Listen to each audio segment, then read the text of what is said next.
صاحبہ گفتگو کا آغاز کرتے ہیں. سب سے پہلے یہ بتائیے گا کہ یتیم کسے کہتے ہیں، اور جو قبل از اسلام عرب جو یتیموں کے ساتھ سلوک کیا کرتے تھے، جو سلوک روا رکھتے تھے، اس حوالے سے کچھ گفتگو ارشاد فرمائیے گا. بسم اللہ الرحمن الرحیم. تمام تعریفیں اور ساری حمد و ثنا اس خدائے بزرگ و برتر کے لیے جو ہم سب کا والی و وارث ہے، اور نبی پاک صلی اللہ علیہ وسلم کی ذات والا صفات پر لاکھوں کروڑوں درود. تمہارے سوال میں دو حصے ہیں، ایک یہ کہ یتیم کسے کہتے ہیں، اور دوسری یہ کہ قبل از اسلام یتیموں کے ساتھ جو سلوک رکھا جاتا تھا وہ، اور ہمارے پیارے نبی پاک صلی اللہ علیہ وسلم جو احکامات مرحمت فرمائے ہیں وہ کیا ہیں.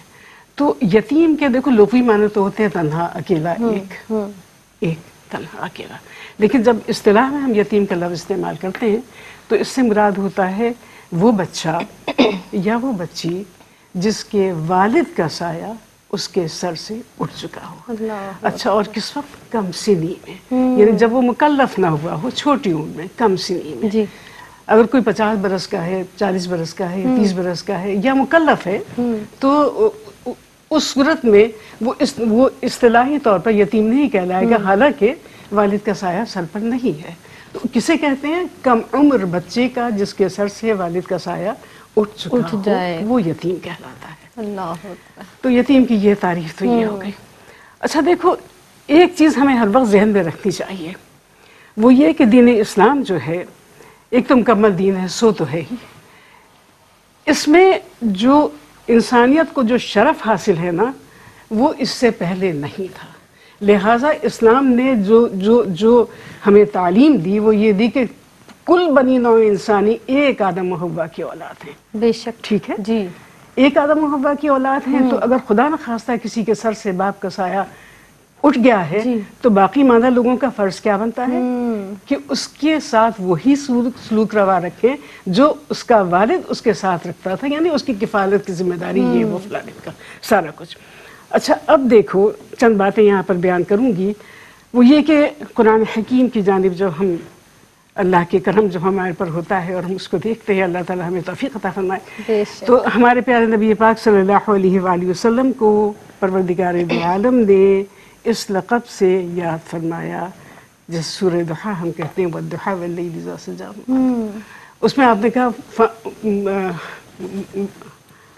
الم یجدک یتیما فآویٰ، کیا ہم نے تمہیں یتیم نہیں پایا؟ تو کیا چیز بیان فرمائی کہ وہ جو باعث تخلیق کون و مکان ہیں، جن کی خاطر یہ دنیا تخلیق کی گئی، جو رحمت للعالمین ہیں، جو انبیاء کے سردار، سب کے سردار ہیں، وہ جب اس دنیا میں تشریف لائے ہیں تو کس حیثیت میں تشریف لائے ہیں کہ باپ کا سایہ سر پر نہیں ہے. تو ان ہستی مبارکہ کو پیش نظر رکھتے ہوئے اب ہمیں دیکھنا یہ ہے کہ انہوں نے کیا تعلیمات عطا فرمائی ہیں یتیموں کے لیے.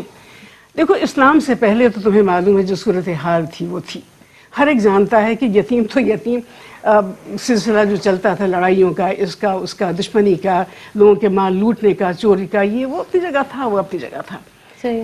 اسلام آنے کے بعد سرکار دو عالم حضرت محمد مصطفیٰ صلی اللہ علیہ وآلہ وسلم جب تک مکہ مکرمہ میں رہے اس وقت تک یتیموں کے حقوق کی تلقین فرماتے رہے کہ ان کو کھانا کھلاؤ، ان کے ساتھ حسن سلوک کرو، ان کے ساتھ اچھا سلوک کرو، ان کی کفالت کرو، وغیرہ وغیرہ. اس طرح کی ساری آپ باتیں بیان فرماتے رہے. اور ہمیں ہدایات تو ملتی ہیں سرکار کے، لیکن جب آپ مدینہ تشریف لے آئے ہیں تو اب مدینہ تشریف لانے کے بعد آپ نے باقاعدہ قانونی شکل اس کو دے دی. یعنی وہاں ایک معاشرت قائم ہوئی ہے نا، جب معاشرت قائم ہوئی ہے تو یتیموں کے حقوق کو قانونی شکل دے دی گئی، باقاعدہ قانونی شکل. تم سورہ نساء کو دیکھو، اس میں احکامات ملتے ہیں نا پورے کے پورے. بے شک.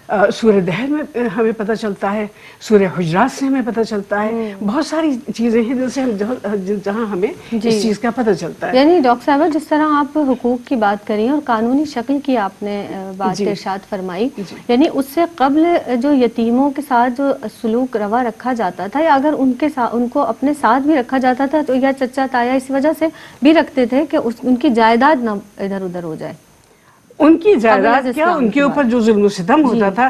دیکھو اگر وہ قرآن حکیم کی وہ آیت موجود ہے نا سورہ نساء کی کہ تم یتیم لڑکیوں سے یعنی شادی کرو، اور اگر تمہیں ڈر ہو اس بات کا تو پھر وہ تم دوسرے عورتوں کر لو، ان کو چھوڑ دو. حضرت بی بی عائشہ صدیقہ رضی اللہ تعالیٰ عنہ اس آیت مبارکہ کے بارے میں جو تفسیر بیان فرماتی ہیں وہ یہ کہ لوگ یتیم بچیوں سے شادی کر لیتے تھے. کیوں کر لیتے تھے؟ تاکہ ان کے مال کو ہڑپ کر جائیں اور پھر ان کے بعد ظلم و ستم کریں. تو یہاں باقاعدہ قانونی شکل اس کو دی گئی تھی، ایسا نہیں تمہیں کرنا. پھر اس کے بعد قانون یہاں تک بنا دیا کہ مدینہ منورہ میں ہمارے پیارے نبی پاک صلی اللہ علیہ وسلم نے کہ باقاعدہ ان کے لیے کفالت کی ذمہ داریاں دی گئیں، ان کے لیے ان کے گھر بنائے گئے، ان کے لیے جائیدادیں وقف کی گئیں. اور تو اور جو قاضی القضات تھا یعنی جج جسے آپ کہتے ہیں، اس کو یہ ذمہ داری سونپی گئی کہ تمہیں یتیم کے مال کی پوری کے پوری ذمہ داری بھی اٹھانی ہے، قانونی طور پر بھی، اخلاقی طور پر بھی، معاشرتی طور پر بھی،